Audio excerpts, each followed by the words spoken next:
Market में fresh tomato sauce लेने जाओ तो उसमें टमाटो नहीं है, एप्पल जूस लेने जाओ तो उसमें एप्पल नहीं है, ऑरेंज जूस लेने जाओ उसमें ऑरेंज नहीं है।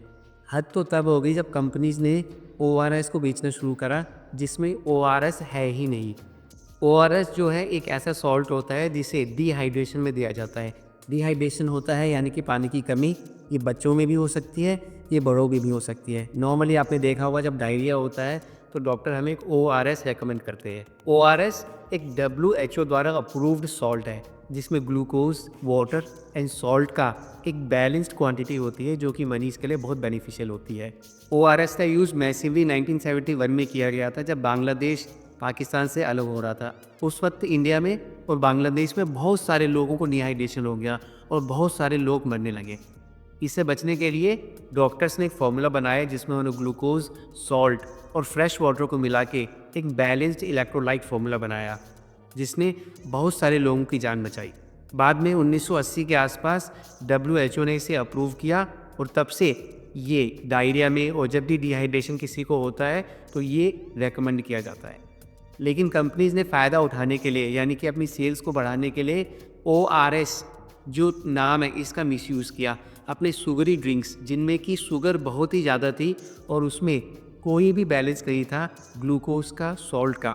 उन्हें ऐसे प्रमोट किया जैसे कि ये ओआरएस है और ये प्रमोशन केवल स्टोर्स तक ही लिमिटेड नहीं था, हॉस्पिटल्स में भी, मेडिकल स्टोर्स में भी ये ओआरएस के नाम से बिक रहा था। डॉक्टर संतोष ने इसके खिलाफ 10 साल तक लड़ाई लड़ी और इस इशू को ज़ोरदार तरीके से उठाया। फाइनली इस केक ओआरएस को बैन कर दिया गया है जो मार्केट में धड़ल्ले से बिक रहा था।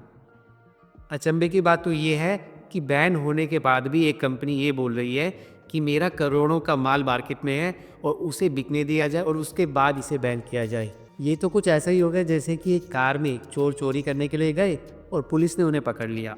पकड़ने के बाद चोरों ने ये कहा कि हमें बस उतना माल चोरी करने दिया जाए जितना कि हमारी कार में पेट्रोल लगा है। वाह रे इंडिया।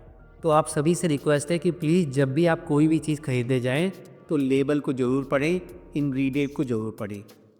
सोचने वाली बात ये भी है कि जो ये अथॉरिटीज़ बनी हुई हैं जिनके पास इन चीज़ों की निगरानी के लिए अथॉरिटी भी है और जो इनका काम भी है, तो ये अथॉरिटीज़ कर रही है। अगर आम आदमी को ही आवाज़ उठानी है, आम आदमी को ही मुद्दे उठाने हैं, तो इन अथॉरिटीज़ को क्यों पैसा दिया जाता है? ये अथॉरिटीज़ प्रोएक्टिवली क्यों चीज़ों की मॉनिटरिंग नहीं करती, ऑडिटिंग नहीं करती, ताकि हम लोगों की लाइफ सेफ रहे।